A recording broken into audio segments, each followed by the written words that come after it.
Hi, this is David Mavros Media. I'm at Portland Wizard World with the very awesome Thomas Ian Nicholas. How you doing, buddy? I'm good, man. How are you? I'm doing great. I mean, I just saw you jam out yesterday, and you seem like just this cool, laid-back guy, and you like haven't aged at all since like the first American Pie. Like, did you find the fountain of youth or something?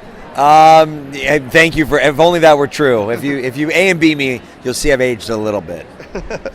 Well, so I want to start off with your singing. How long have you been singing, and who is your idol? I mean, I've been playing music probably since '94, and I look up to like Dave Grohl from the Foo Fighters, Bruce Springsteen, John Mayer. Those are sort of like my main influences, as well as like anything classic rock in the '70s. Yeah. I may not look that old, but I know some of the rock from the '70s too. So you've done 6 albums, that's correct? 6 albums, and your latest one is at Frat Party, is that correct? The name of it? Yeah. Frat Party, and it's all covers? It's all covers? It's all my favorite songs from the American Pie soundtrack. So the first 5 albums are all original. Yeah. And then I guess the only one that's not a cover, or I guess I covered myself, because I have a song on the soundtrack of American Reunion. So I put my own song on the Frat Party album. Yeah. So you're covering yourself. Did you have a favorite on this current album that you did, that you jammed out to? I guess, I'm a big fan of Dave Grohl, and we recorded the album inside Studio 606, which is Foo Fighters' studio.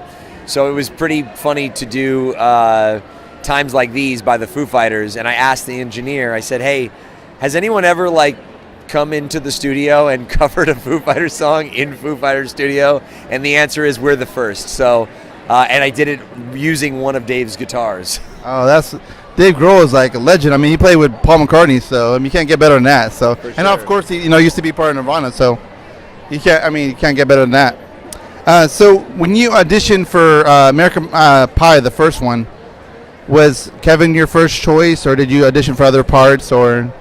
No, I mean, I auditioned just for Kevin, so there wasn't, that was who they saw me as and who I was going up for. I never really related to the other characters, nor did I want to do any of their crazy antics. Yeah, you don't want to be Stifler or something like that. Exactly. Well, plus in the original script, it actually started and ended with the role of Kevin. And so in the first film, if you kind of look at it, it's more Kevin's story than anyone else's, which I think is what gave everyone the opportunity to create so much comedy in and around that. And then obviously the film sort of shifted into more comedic things, and everyone, loved more of Stifler and Jim and all their antics. Yeah, I think about that. You just stressed right. It is kind of like kind of based around Kevin a little bit.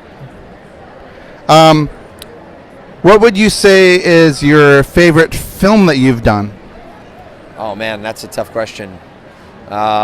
It's just acting, or now, because I also produce films now, and I've produced about 6 feature films, so that's a different kind of experience for me, and I also act in them too. So, like for instance, Living Among Us is my recent movie that I produced and starred in, and this one is like probably doing the best out of all the films that I've produced so far. We have, it's John Hurd's last movie. William Sadler's starring in it, Esme Bianco from Game of Thrones, and speaking of other young actors, Andrew Keegan, who I went to high school with, is in it as well. So that was a pretty fun experience. For a long time, it was Rules of Attraction, but I also do enjoy. I did have a great time on Walt Before Mickey, playing Walt Disney. Oh. Man, I could just keep going on. Like I don't have a favorite. I just love to create. Yeah, and we love your body of work too. So, I know you probably get asked like a bazillion times, but there's rumors murmuring online. Will there be one last American Pie? There's rumors of maybe one in Vegas. That's, I think, the setting for the one that was written about 5 years ago that's been sitting on a shelf since 2012, collecting dust. So I don't know. I don't know what the skinny is on it. I'm not the holdup. Yeah. I would say I was the first to say yes to Reunion, and I'll be the first to say yes to American Pie 5 if it ever happens. Maybe you can go to the studios and say, "Hey, I'll produce it," and then they'll say, "Okay, we'll do it now. Who's producing it?" So. Somehow I think Chris Bender, Craig Perry, and Chris Moore probably wouldn't let me take their job away from them. just guessing. Well, I really appreciate it so much. It's been a great honor. Thanks so much for joining us on the show. And this has been David with Mad Bros Media.